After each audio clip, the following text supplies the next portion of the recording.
Et salut, on se retrouve pour une nouvelle vidéo. Et aujourd'hui, pour la deuxième fois, je suis accompagné de Monsieur J, qui fait des critiques sur Instagram.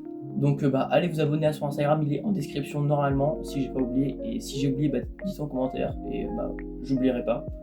Et donc voilà, tout simplement. Aujourd'hui, on va vous parler de 6 projets de Quentin Tarantino annulés. Donc qui voulait faire, mais c'est annulé. Pour une fois, normalement, j'ai mis les sources en description. Parce que là, il y avait beaucoup de sources. Et au cas où il y a des trucs faux et tout, je mets tout. Et au moins, dans tous les cas, ça crédite les gens qui ont fait ça. Et donc c'est parti. Bon, on va commencer avec une brève présentation de notre ami Quentin. C'est un réalisateur de renom qui détient une palme d'or pour son deuxième film sorti en salle, Pulp Fiction. Ces films sont connus pour avoir au moins une fois des pieds à l'image, ce mot, dit par ses acteurs, et bien sûr un caméo de lui-même. On peut également remarquer qu'il y a des acteurs qui reviennent plus ou moins souvent, comme Samuel L. Jackson ou Matt Thurman, ou encore plus récemment Brad Pitt. Pour ceux qui ne savent pas, sa première expérience professionnelle dans le monde du cinéma et ouvreur dans un cinéma pornographique dont je tairai le nom parce que bizarre un peu. Déjà, Star Trek est une franchise de science-fiction culte créée par Gene Roddenberry en 1966. Elle suit les aventures d'équipages spatiaux, principalement à bord de l'USS Enterprise, explorant l'univers. Au-delà de l'exploration, elle promeut des idéaux comme la paix, la tolérance et le progrès humain. La franchise englobe de nombreuses séries TV, films, jeux et romans, formant un univers vaste et très apprécié. Tarantino avait donc pitché son idée à Paramount, qu'il aurait adoré, tellement qu'il lui aurait mis à disposition une équipe de scénaristes pour développer son idée, mais il a préféré se tourner vers Mark L. Smith, qui est principalement connu pour avoir écrit The Revenant, le film avec Leonardo DiCaprio. Il lui aurait délégué la tâche le temps qu'il finisse la post-production de Once Upon a Time in Hollywood. Le projet est actuellement au point mort, mais d'après certaines personnes, le projet est fou et a un scénario ressemblant à Reservoir Dogs, le premier long métrage de Quentin Tarantino, qui pourtant est un film de gangster. On se demande donc ce que le réalisateur a exactement comme idée pour ce projet ambitieux. Bon, déjà, Luke Cage est un super-héros appartenant à l'univers Marvel. Il a une peau très solide, mais pas non plus indestructible, une force surhumaine, ou encore une guérison plus rapide que la moyenne. En revenant sur le sujet principal, Tarantino a avoué ne pas avoir commencé le scénario, mais il a également déclaré, je cite, « À mon avis, il aurait fallu prendre le premier numéro et le transformer en scénario. » Lucas Cage y commence donc en prison, à Seal Gate, surnommée la petite Alcatraz. Référence du coup à la prison Alcatraz. Bien vu. On y apprend que Luke a été condamné pour un crime qu'il n'a pas commis, et un docteur veut lui faire des tests avec une machine de Stark Industries, capable de régénérer des cellules du corps humain. Forcé à se soumettre à cette expérimentation, le détenu acquiert une peau d'une incroyable résistance, ainsi qu'une force surhumaine.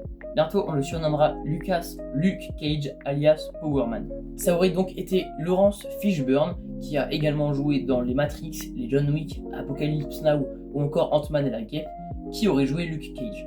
Tarantino s'est donc concentré sur sa prochaine production, Pulp Fiction, après avoir abandonné son idée. Cette action fut principalement conseillée par ses amis fans de comics.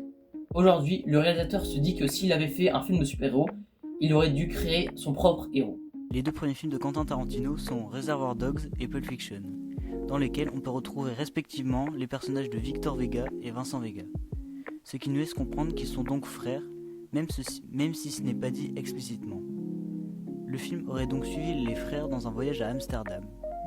Le film aurait dû commencer avec leur libération dans des prisons de 2 états différents, puis les deux frères auraient décidé d'ouvrir un club à Amsterdam. Vincent avait déjà mentionné ce voyage au tout début de Pulp Fiction à Jules, le personnage joué par Samuel L. Jackson, connu également pour avoir joué dans les Marvel, Star Wars 1 et 3, Incassable, Die Hard et bien sûr presque tous les films de Quentin Tarantino. C'est bien connu, mais le projet a été annulé car les acteurs ont bien changé physiquement, ce qui ne donne pas de sens car les événements du film auraient dû se passer avant Pulp Fiction. Ce projet a fait fantasmer tous les fans de Tarantino et les fans de crossover entre films, mais malheureusement il ne verra jamais le jour. Quentin Tarantino envisageait donc d'agrandir sa franchise Kill Bill, avec un film d'animation japonais, avec le même style que celui de la séquence animée de Kill Bill 1. Tarantino a dit qu'il l'aurait écrit et supervisé, et que David Carradine, l'acteur de Bill dans les films, aurait donc prêté sa voix à Bill. Le film aurait suivi l'histoire de Bill et ses 3 mentors. Il aurait commencé au Mexique lorsque Bill et parrainé par le proxénète Esteban Viallo et le suivrait au Japon, où il est adopté par le maître Hattori Hanzo, puis en Chine pour un passage sous la tutelle du maléfique Pei Mai. Et d'ailleurs, en parlant de Kill Bill, Tarantino a émis l'hypothèse que dans 15 ans, il pourrait revenir sur le sujet pour se concentrer sur la fille de Vernita, qui regarde la mariée, interprétée par Uma Thurman, tuer sa femme, interprétée elle par Vivica Fox, et sa quête de vengeance sur la mariée. On le sait bien, Tarantino n'a prévu de faire seulement 10 films, pas un de plus. Et justement, le 10e aurait dû être The Movie Critic. On aurait dû suivre un critique de film qui aurait travaillé dans un magazine pornographique dans les années 1970. Le film aurait suivi la ligne directe de Once Upon a Time in Hollywood, avec des références cinématographiques, et globalement, il aurait, comme vous l'avez compris, parlé de la sphère professionnelle du cinéma. Tarantino a cependant abandonné le projet, car il ne trouvait pas que son idée aurait été au niveau pour le dernier film de sa carrière. Surtout que ça aurait été le 3e et dernier film avec Brad Pitt, supervisé par Quentin, après Inglourious Bastard et Once Upon a Time in Hollywood.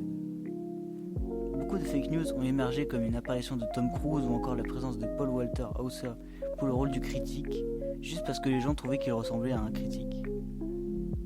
Mais Tarantino ne peut pas démentir car il n'a pas de réseaux sociaux pour faire de communiqué.